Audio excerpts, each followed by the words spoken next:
L'objectif de cette nouvelle vidéo, créer un modèle d'abonnement basé sur le modèle de saisie Orange que nous venons de créer ensemble. Alors, nous allons aller dans le menu structure, toujours sur nos modèles. Alors, nous avons réalisé précédemment un modèle de saisie. L'objectif va être maintenant de créer un modèle d'abonnement.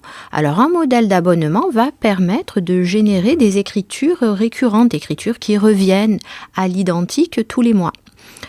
Et une facture d'abonnement téléphone est un très bon exemple. Donc, on va supposer que l'entreprise a négocié un forfait et que dorénavant, tous les mois, le budget sera fixe. On va donc pouvoir demander au logiciel de générer automatiquement ces écritures-là. L'écriture d'achat, de télécommunication. Alors, donc, sur les modèles d'abonnement, il va falloir créer notre nouveau modèle. Donc, bouton nouveau. Et nous allons voir comment paramétrer notre modèle d'abonnement. Alors, l'intitulé, on va l'appeler abonnement Orange.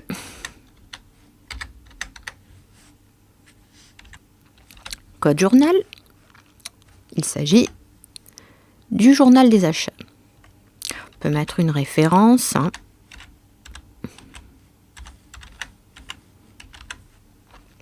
Voilà, donc, modèle de saisie maintenant. Alors là, ce qu'il est important de bien comprendre, c'est que un abonnement ne fonctionne pas sans modèle. Alors, on pourrait bien sûr aller récupérer un modèle standard créé par Sage, mais notre modèle a été amélioré un petit peu avec des fonctions calcul, certaines fonctionnalités d'incrémentation, de répétition, d'équilibre. Il sera quand même plus intéressant à utiliser. Donc, on va le sélectionner et on passe au champ suivant.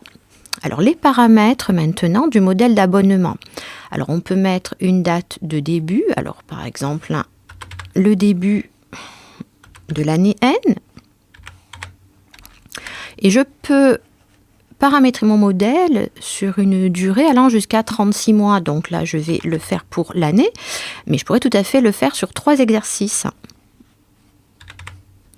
La périodicité, voilà, là, tous les mois, mais je pourrais faire ça, le cas échéant, tous les jours, toutes les semaines, voire une fois par an. Donc là, je vais choisir un mois. Tous les 1 mois, je veux générer une écriture d'achat téléphone. Alors ensuite, le montant. J'ai 2 possibilités. Soit le montant global et le logiciel se chargera de répartir donc dans la période que je lui ai demandé, ou bien je peux également mettre un montant par période, au choix. Donc là, je vais lui dire, voilà, l'abonnement Orange nous coûtera désormais 200 € tous les mois. Donc je paramètre mes 200.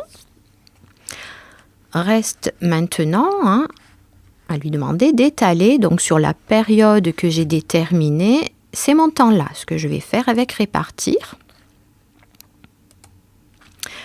Voilà, je confirme et donc je peux constater que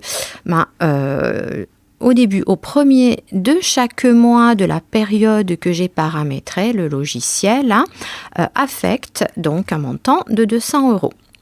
Alors, on testera bien sûr ensuite ce modèle d'abonnement, mais là, le paramétrage est fini, quasiment fini. Pourquoi ? On voit qu'on a un petit champ ici généré, et si je me positionne dans ce champ-là, en fait, j'ai accès à une petite coche. Alors, en fait, j'ai finalement déjà saisi l'écriture de janvier et de février sur ce dossier-là, sur ce fichier-là. Donc, je vais le dire au logiciel. Donc, voilà, je vais lui dire ça c'est fait et ça c'est fait. Voilà, pour ne pas qu'il génère à nouveau ces écritures-là. Voilà, le paramétrage est terminé. Il ne reste plus qu'à aller tester ce modèle d'abonnement et générer les écritures.